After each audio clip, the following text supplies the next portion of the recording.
ঈশ্বৰৰ প্ৰবিত বেদীতে অৰ্পণ কৰো মোৰে জীৱন, মোৰ সকলো হৃদয়েৰে, মোৰ সকলো হৃদয়েৰে তোমাৰে প্ৰশংসা কৰো, প্ৰভু তোমাৰে প্ৰশংসা। মুক্তিদাতা প্ৰভু যীশুখ্ৰীষ্টৰ মধুৰ নামত আপোনাক অভিনন্দন। পবিত্ৰ বাইবেলৰ মথিয়ে লিখা শুভবাৰ্তা 6:24 আমি এইদৰে পাওঁ, কোনেও দুজনাগৰাকীক খাটিব নোৱাৰে, কিয়নো তেওঁ এজনক ঘিণ কৰি আন এজনক ভাল পাব, নাইবা এজনত আসক্ত হয় আনজনক হেয়-জ্ঞান কৰিব। তোমালোকে ঈশ্বৰ আৰু ধন এই উভয়তে খাটিব নোৱাৰা।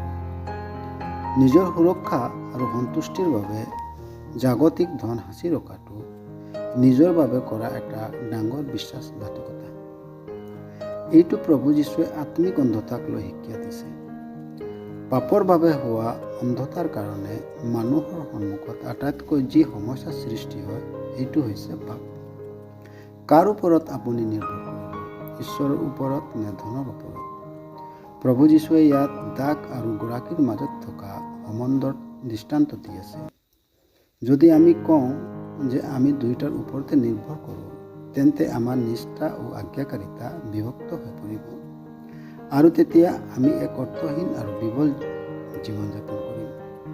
ইংৰাজীত এই ফাঁকি উক্তি আছে, God made men, men made money, and money made men. ঈশ্বৰে মানুহক বনালে, মানুহে ধন বনালে, আৰু ধনে মানুহক পগলা বনালে।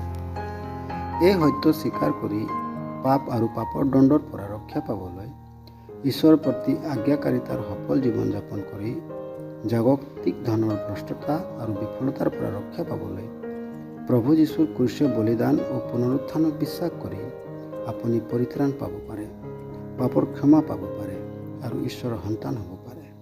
আপোনাৰ বাবে আমাৰ এয়াই প্ৰাৰ্থনা।